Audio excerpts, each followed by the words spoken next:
This is Chuck Schaefer, and I'm joined by VK, Head of Enterprise Cloud Services for Capgemini. VK, thank you very much for joining me today. Thanks, Chuck. Thanks for taking the time. How are you working with your customers to take advantage of social media and social channels in relationship to their CRM applications? So the way we're doing it is we actually did a very interesting study with MIT. What we found out with that study was the transformation that not just social channels, but also the fact that people use mobile devices which fuel the shift to social has created a massive set of opportunity.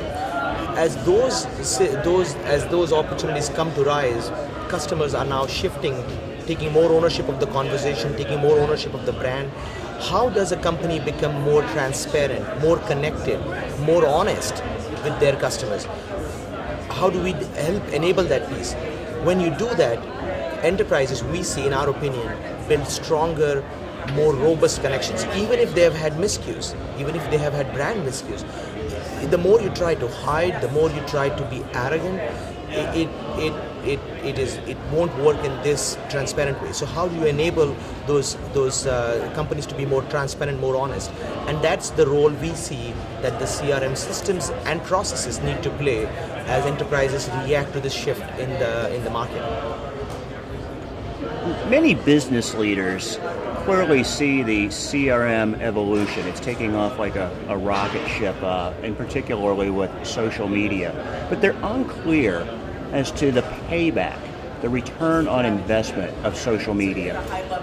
What are the benefits, what are the bottom line benefits that you're seeing your customers achieve who integrate their social strategy with their CRM strategy? That's a great question. It's one of those things where it is obvious, but you have to quantify it, and we struggle with the quantification. So what I advise my customers when I talk about this situation is I tell them to look at social as a means of enabling customer relationships. First, there are two aspects of it. How do you engage with your end customer? And then also, how do you empower your people, create those platforms so that your people can engage with your customers in a more efficient fashion. So what I normally advise customers to look at is not just look at the payback you get in engaging with the customer on a social channel, but also how do you empower your people, how do you create a transparent, honest, egalitarian system that allows them to be in a position to delight your customers. So the business case, in our opinion, is not just on the customer return, but also on the employee return.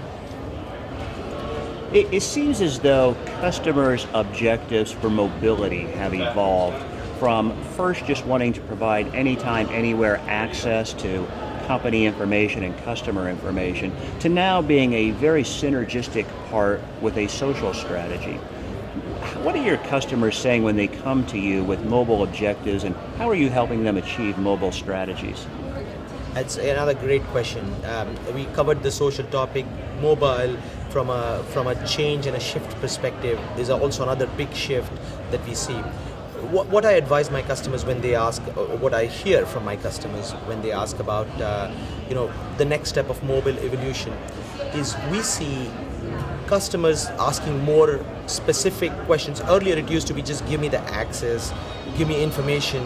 Now it is personalize it for me. And what is surprising is people are willing to give up a little bit of their privacy if two things are done. One, you protect it, don't screw it up. Second, give me more personalized, make it more valuable for me. So that's what I advise my customers. What I'm hearing from customers is that how do I build my systems, my processes to take care of this trust which I'm being given by my customer, and at the same time satisfy and delight my customer by having more personalized information, make it much more personalized for me, for my specific customer. So specifically for you, not just for a demographic or a segment or So I want it more specialized for me. Customers are using CRM and related technologies to automate and scale their CRM and their social strategies. But the deployment of all technologies involves risks. What do you think the most common risks are when deploying CRM or social CRM technologies? And how do you advise companies mitigate those risks? It's another great question. The most common risk which when our customer talks to me, they feel is that the technology is not going to work. How is this so complicated? How are you going to integrate? Where do I hold my data?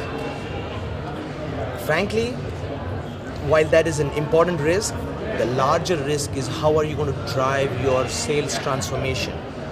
How do you go from a situation? How do you change your sales force's perception about how do they engage with the customers in an honest and transparent way? That's a much bigger change than that's a much bigger change. That's a much bigger risk than will the technology work? The use of technology is an important risk and it's a valid risk. But the impact to the process change, the impact to the people is much more a serious risk. That's what I tell my customers to address most. What other advice would you recommend to a business or IT leader that's about to embark on a CRM, social CRM, or related technology journey? So the number one advice I would give is first embrace it. I mean, you have to really think of this as a transformative change, not as I need to get a system to listen to what my customers talk about a brand. It's not just about that. It is how do I, as I said, the shift has happened. The customers now own the conversation. They own the relationship. They own the brand. You are there to safeguard and protect it.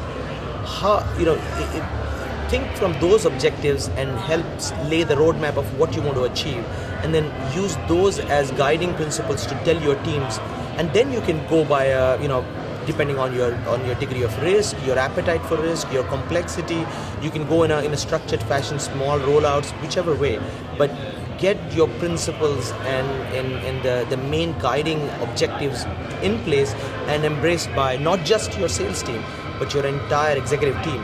Once you guys are on the same page, then using those principles to basically control the program, to guide the program, that's how I would advise you. That's the one advice I would give you. VK, for my last question, if we look forward a few years, how do you think that the customer strategy and supporting technologies industry is going to change or evolve? It's about leveraging the technologies that I use in my own personal space. I use FaceTime to talk to my family. I want FaceTime to talk to my contact center to fix the problem. I use Google to find out where my problems are. I use forums. I want to do that. I don't want to call a 1-800 number. So I think as those technologies shift, and also it's not just about I'm only going to ask the enterprise for solving my issue. You're going to ask the community, not just the enterprise. So harness the power of the community, build and support that community, and then instead of having all your customers be customer service issues, they'll become your advocates. That shift, that opportunity is the single biggest opportunity in my mind around how customer service is going to shift. Thank you. And with that, I think we're at a good break point to conclude our conversation. This is Chuck Schaefer. I've been joined by VK of Capgemini. VK, I think your comments are very helpful. Thank you for joining me today.